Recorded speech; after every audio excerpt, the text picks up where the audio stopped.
welcome back to a new video. I hope your day is going well, and thank you for joining me. Today we are taking a look at the second piece in this series, Can't Think. If you don't know which series I'm talking about, or want to know more on the subject as a whole, you can check out my previous video on my channel. I thought I'd record a bit of my sketching process this time around. I only showed 2 sketches here, and I already had an idea for the pose in mind, but in reality I'm doing lots of thumbnails and working out different compositions behind the scenes.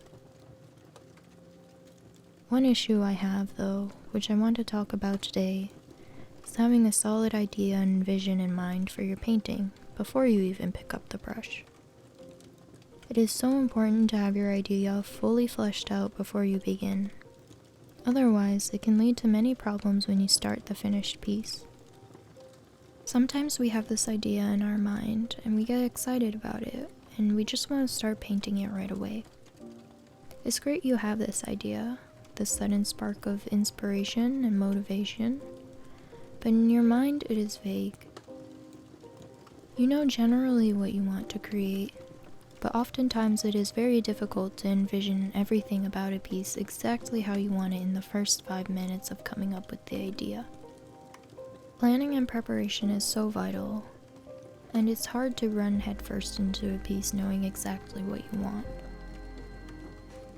I mentioned in my previous video in this series the importance of doing a color study.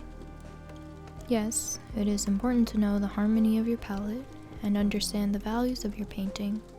But what comes before all of this is envisioning your idea. Take this piece for example. I did a couple of sketches, but they were mainly of the pose itself. On the panel as well, it was just a loose foundation of the pose. Going into this painting, I knew I wanted the focus to be on the figure. I really wanted to emphasize the pose, but also the negative space around the figure itself. Yet, I did not solidify how I wanted to show that relationship, especially with the background. Did I want to keep it the white of the panel? Did I want the texture like the last piece? Did I want to incorporate an additional element? I didn't know.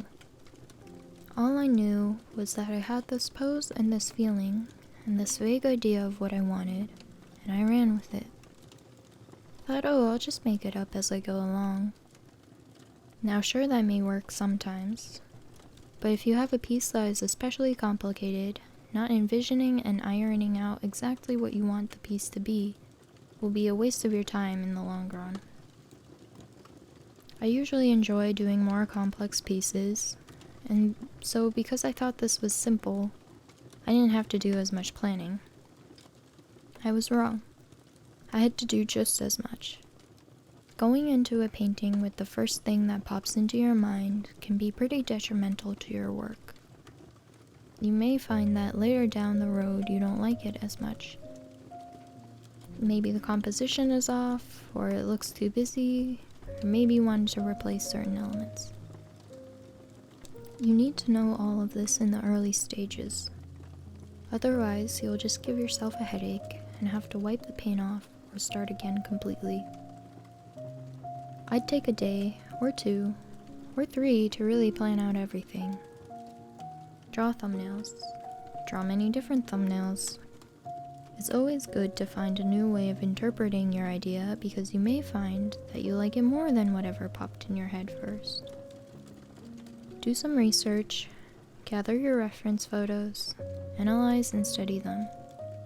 If you have the time, this is especially for a complex piece, do sketches and studies of the imagery you'd like to include in your piece. Let's say you wanted to add some peonies or roses into the painting, and you're unsure of how to paint them. Look up some tutorials online and practice painting those peonies and roses before you even touch your final canvas. Explore these ideas and concepts, and once you have a secure base with all the kinks ironed out, then you can begin the color study, and then you can move on to the final painting. Of course, the more experienced you are, the less trouble you'll have, and you can find that you can omit some steps. But it's important to focus on these things, especially when you're just starting out. Time constraints and deadlines can make it difficult to really take your time to carefully plan everything out. If you have a tight deadline, limit the amount of ideas you have. Choose a couple and pick your favorite, and do at least one fully planned sketch of that idea. It doesn't have to be large or fully rendered, but something you can work from and that you're confident in executing.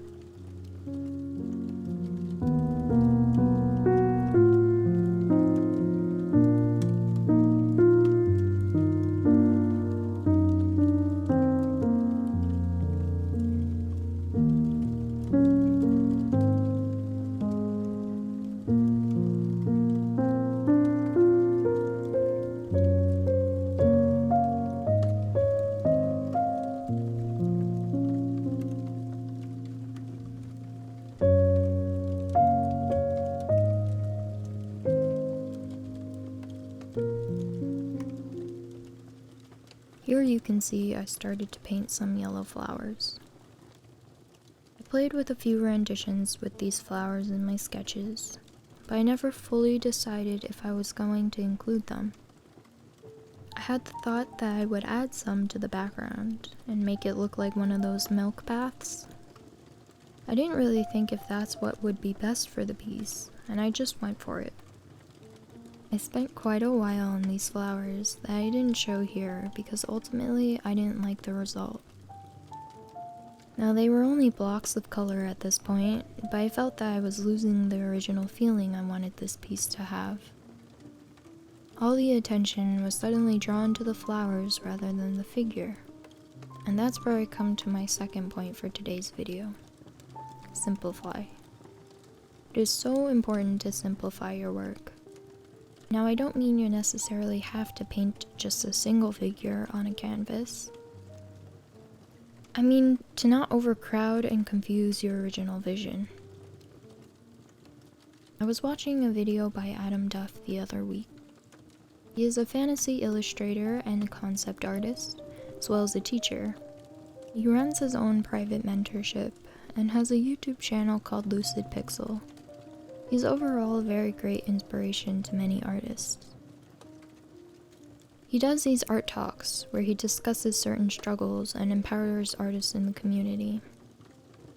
In this video, he mentions a student of his who is struggling with his piece.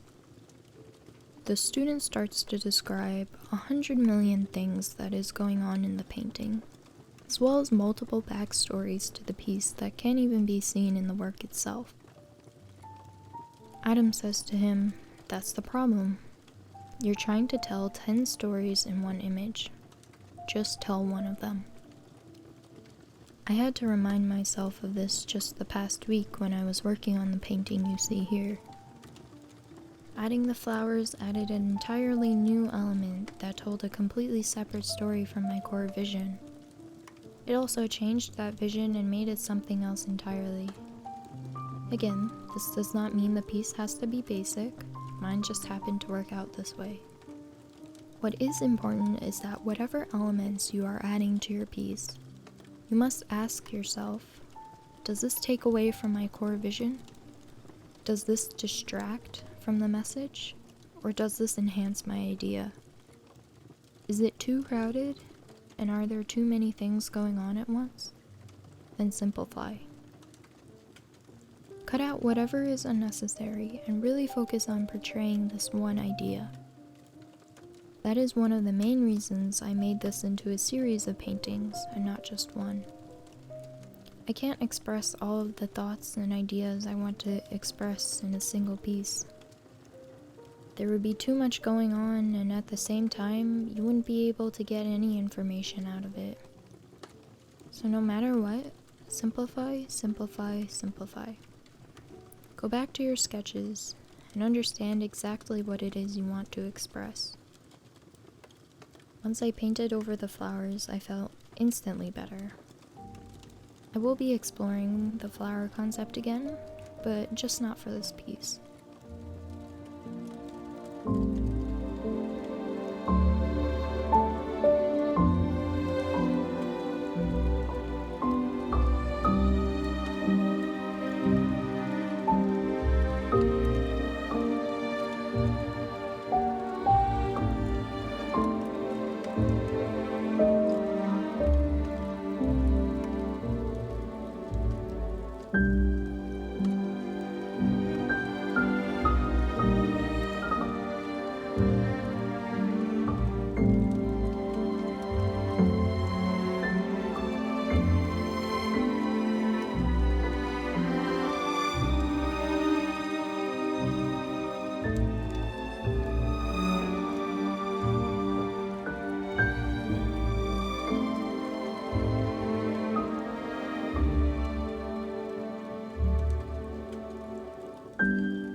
That's all I have to say for now.